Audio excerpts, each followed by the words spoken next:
வணக்கம் மக்களே. நான் என்னப்பா உங்களுக்கு பண்ணேன்? நான் பாட்டுக்கு என் வேலையை பார்த்துக்கிட்டு இருக்கேன், ஏன் என்னோட பொழப்ப கெடுக்குறீங்க அப்படின்னு கொதிச்சு போய் கேள்வி கேட்டிருக்காங்க நம்ம யாஷிகா ஆனந்த்.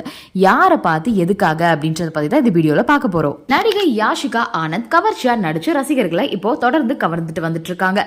அவங்க ஹீரோயினா அறிமுகம் ஆனதே இருட்டறையில முரட்டு குத்து அப்படின்ற அடல்ட் காமெடி படம் தான். அதுக்கப்புறம் பிக் பாஸ் நிகழ்ச்சியில போட்டியாளரா கலந்துக்கிட்டு அதுக்கப்புறமா பாப்புலர் ஆனாங்க. யாஷிகா 5 வருஷத்துக்கு முன்னாடி கார் விபத்துல சிக்கி பல மாசமா படுத்த படுக்கையா சிகிச்சை பெற்று வந்துட்டு இருந்தாங்க. அந்த விபத்துல அவங்களுடைய தொழில் மரணம் அடைஞ்ச நிலையில யாஷிகா நீண்ட சிகிச்சைக்கு அப்புறமா திரும்பவும் வந்தாங்க. யாஷிகா இப்போ படங்கள், சின்ன திரை நிகழ்ச்சி இப்படின்னு பிஸியா நடிச்சிட்டு வராங்க. தற்போது பாத்தீங்கன்னா கடற்கரையில போட்டோ ஷூட் எடுக்க தன்னுடைய டீமோட போயிருக்காங்க யாஷிகா. அவங்க கவர்ச்சியா போஸ்ட் கொடுக்கறத பார்த்து அங்க இருந்த மக்கள் கொடுத்த ரியாக்ஷனை ஒரு வீடியோவா எடுத்து அந்த வீடியோவுமே யாஷிகா அவங்க வெளியிட்டு இருக்காங்க.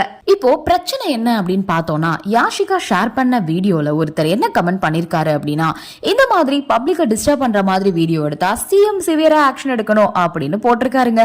அதுக்கு நம்ம யாஷிகா சிஎம் த்ரிஷாவோட பிஸியா இருக்காங்க அப்படின்னு ரிப்ளை பண்ணிருக்காங்க. இப்படிதான் முதல்வர் விஜய் மேல வன்மமா தெரியக்கூடிய டிஎம்கே காரவங்க யாஷிகா கமெண்ட் பண்ண மாதிரி போலியா ஒரு இமேஜை கிரியேட் பண்ணி சோஷியல் மீடியால பரவி விட்டுட்டு இருக்காங்க.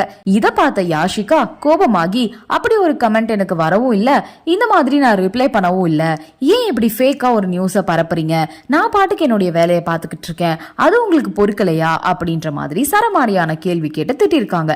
இதுல இருந்து என்ன தெரியுது அப்படின்னா, விஜய் அவர்கள் பேரை கெடுக்க திமுக தீவிரமா வேலை பார்க்கறாங்க அப்படின்றது மட்டும் நமக்கு தெரியுது. நன்றி, வணக்கம்.